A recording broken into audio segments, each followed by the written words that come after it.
Serving for PLDT in Kianati. 5 serving 3. Alohi back to Trishad.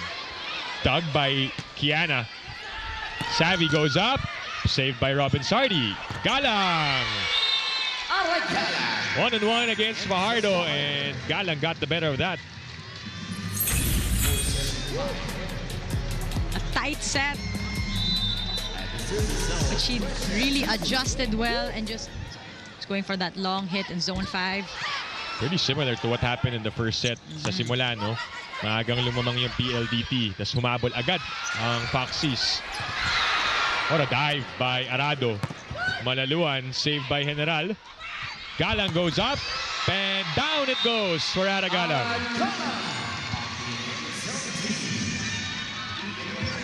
Both teams reading off each other on the defense.